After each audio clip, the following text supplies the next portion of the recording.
और इसी तरह की किचन हर जिले में बननी थी, जिससे कि बच्चों को समय पर और गर्म खाना खाने को मिल जाए। इस सरकार ने वो भी योजना रोक दी। जो पढ़ाई का स्तर होना चाहिए वो नहीं हो पा रहा है।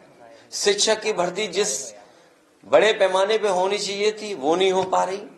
इनके इंटरमीडिएट स्कूल में बच्चे कम पढ़ने जा रहे हैं, एडमिशन कम लिए हैं। पॉलिटेक्निक में कम एडमिशन हुए, आईटीआई में कम एडमिशन हुए, इंजीनियरिंग कॉलेजेस में कम एडमिशन हुए। तो आखिरकार अगर इसमें एडमिशन नहीं हो रहे हैं तो बच्चे पढ़ने कहां जा रहे हैं? और फिर अगर पढ़ लिख भी लें, डिग्री भी हासिल कर ले, तो नौकरी नहीं मिल पा रही है। तमाम परीक्षाएं, उनके पेपर लीक हो गए। जितनी भी परीक्षाएं हुई हैं उत्तर प्रदेश में, सब पे उंगली उठी है और पेपर लीक हुए, कैंसिल करनी पड़ी सरकार को। सरकार जानबूझ करके पेपर लीक कराती है, जिससे कि उन्हें नौकरी न देना पड़े। आगे की रणनीति बनाने के लिए कि भारतीय जनता पार्टी का कैसे मुकाबला किया जाए, उसकी रणनीति बना रहे हैं सब लोग मिलकर। इस मंथन का क्या कुछ विकास डालेंगे, क्या रहा है? संविधान के रक्षक एक तरफ होंगे, संविधान के भक्षक दूसरी तरफ होंगे। मोदी की आज रैली थी आजमगढ़ में, समाजवादी पार्टी पे हमला बोला। उन्होंने कहा कि एक युवा ने समाजवादी पार्टी को उनके गढ़ में हराया। एक युवा ने, निरुआ की बात कर रहे थे, निरुआ युवा ने जो है उनके गढ़ में हराया। आजमगढ़ की जनता और उत्तर प्रदेश की जनता इस बार ऐतिहासिक परिणाम देगी, भारतीय जनता पार्टी का सफाया करेगी। इलेक्शन कमीशन से किसी अधिकारी का जाना पहली बार नहीं हुआ है। भारतीय जनता पार्टी की सरकार में कई बार ऐसा हुआ है जहां पर दबाव उन पर पड़ा है तो उन्हें नौकरी छोड़ करके जाना पड़ा है, आयोग छोड़ करके जाना पड़ा। ये पहली बार अधिकारी नहीं गए, इससे पहले भी अधिकारी गए छोड़ करके। तो सीधा सीधा सवाल खड़ा होता है कि आखिरकार जो कॉन्स्टिट्यूशनल बॉडी है, जो इंडिपेंडेंट बॉडी है, उस पर दबाव किसका है, और वो भी चुनाव से पहले।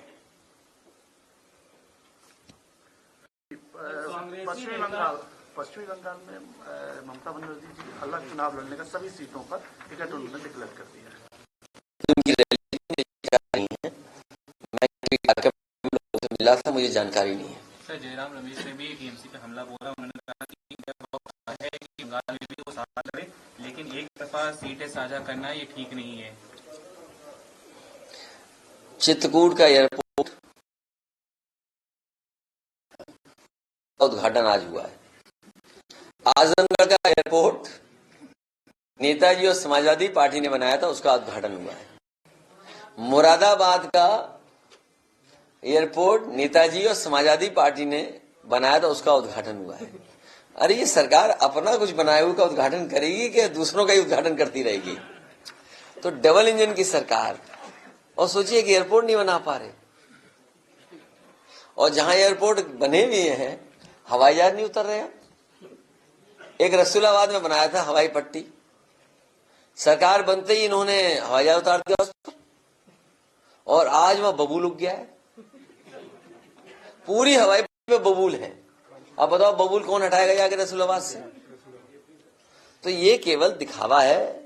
चुनाव आ गया है, इसलिए दिखाना है कि काम कुछ हमने किया है, वो भी दूसरों का काम का अपना काम बता रहे हैं। बताइए आप। आज शिक्षक सभा की बैठक की इनका मूल मांग क्या है जो समाजवादी पार्टी अगले लोकसभा चुनाव में मुद्दा बनाएगी? ओल्ड पेंशन तो है ही,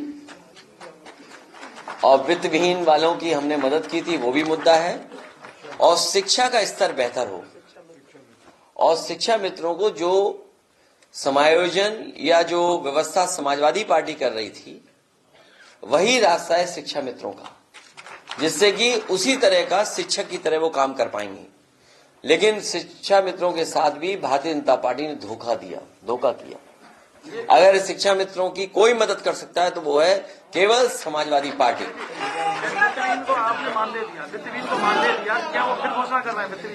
आने वाले समय में उत्तर प्रदेश की सरकार बनेगी और दिल्ली वालों पे तो पैसा बहुत है, तो पूरे देश की मदद करे इस तरह की संस्थाओं की। क्या दुनिया में इंस्टीट्यूशंस नहीं चल रहे? क्या दुनिया इंजीनियर स्कूलों के टीचर्स की अच्छा वेतन नहीं है क्या? मानदेय की अंग्रेजी क्या है बता दो, उसी हिसाब से सब जगह मिलता है। वित्तहीन शिक्षकों को मानदेय देने की शुरुआत आपकी सरकार हमने किया था, 200 करोड़ बजट रखा था। भविष्य में जो सरकार ये दावा करती है इतना बड़ा बजट है, इतना बड़ा अगर बजट है तो वित्तहीन वालों क्यों नहीं मदद कर रहे हैं? हर बार ये सरकार आती है और कहती है इससे बड़ा बजट कभी पेश नहीं हुआ, तो उसका शिक्षकों को क्या फायदा? नगीना को लेकर कुछ बोलेंगे क्योंकि चर्चा में है। 80 लोकसभाओं के बारे में पूछिए, क्या 80 लोकसभा की बहुत जल्दी सीटें तय होंगी। लोगों के टिकट भी फाइनल हो रहे हैं, गठबंधन भी हो गया, मुलाकात भी करने आ रहे हैं कांग्रेसी नेता, लेकिन जब कांग्रेस के नेताओं से बात करिए तो कहते हैं हमें इंतजार है मायावती का। आज भी अविनाश पांडे ने बयान दिया कि अगर मायावती आती है तो उनका स्वागत है। देखिए पत्रकार साथियों, मैं फिर वो बात कहूंगा तो खराब लगता है आपको, जिसका दाना उसका गाना। तो आप लोग भी बीजेपी के लिए काम मत करो। ना ये विषय नहीं, बीजेपी के लिए काम मत करो, हमारा आपसे निवेदन है।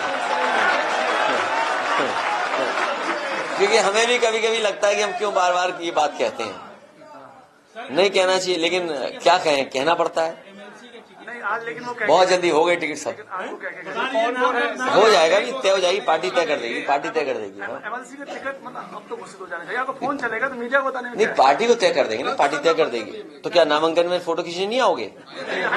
तब देख लेना, नाम चला देना तब। जब आपने तय कर लिया तो डिक्लेयर हो जाना चाहिए। तो ठीक है ना, उस समय नाम क्या देखोगे आप? नहीं तो फिर फोटो नहीं खींचोगे आप उससे। गवर्नमेंट ने उस दिन 100 रुपए कम किए हैं एलपीजी पे, और आज बोला कि उज्ज्वला को फिर से 1 सिलेंडर फ्री देंगे। देखिए इस तरह की चीजों को समझिए आप। ये सरकार पहले तो पैसा वसूल लेती है सबसे, वोट चाहिए तो थोड़ा कम कर दिया। आप सोचिए सरकार जब आई थी तब सिलेंडर का रेट क्या था? जब ये सरकार आई थी 2014 में तो डीजल पेट्रोल का रेट क्या था? जब ये सरकार आई थी तो सरसों के तेल का रेट क्या था? भूल जाओ इन बड़ी चीजों का। आप ही बताइए, जब 2014 में बीजेपी की सरकार आई थी तो 1 किलो नमक कितने रुपए का था और आज कितना है? तो ये मुनाफा किसको कमाने दे रहे हैं?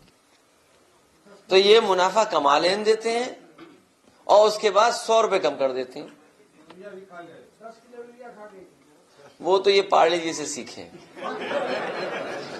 पैकेट बड़ा था छोटा हो गया। देखना बहुत जल्दी आपको यूरिया पाउच में मिलेगी छोटे में।